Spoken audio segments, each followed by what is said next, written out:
This G7 summit takes place at a critical moment.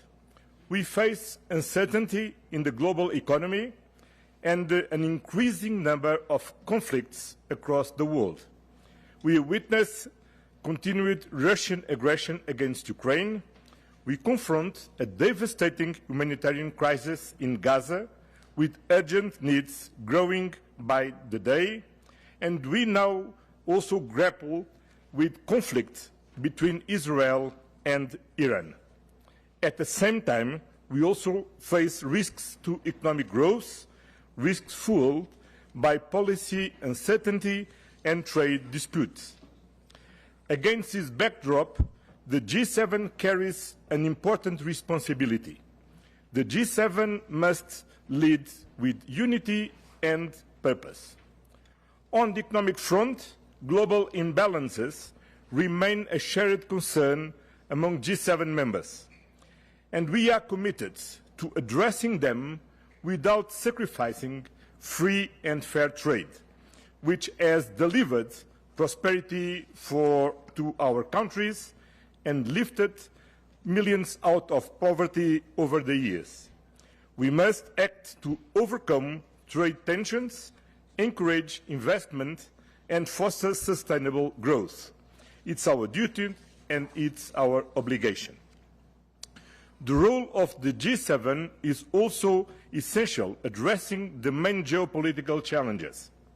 We must step up our efforts in the Middle East. Iran must not be allowed to develop nuclear weapons. This issue should be addressed by diplomatic means.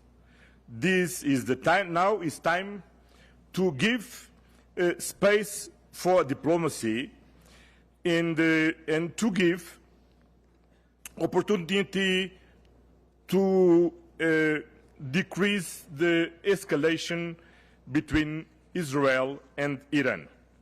Furthermore, we cannot forget that it is urgent to guarantee access for humanitarian aid to Gaza, to have an immediate ceasefire and the unconditional release of the remaining hostage.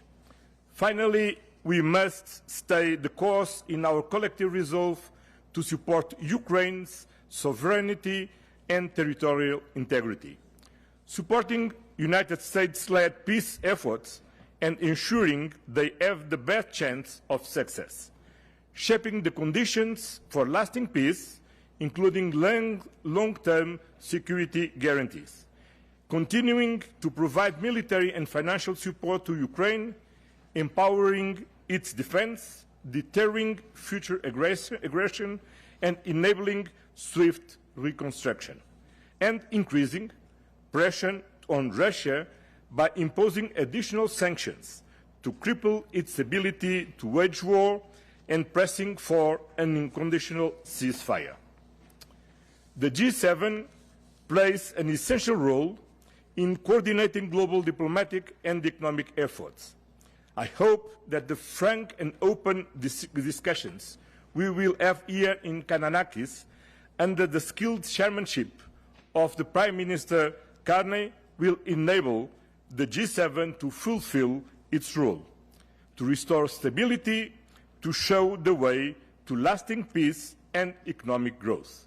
Thank you.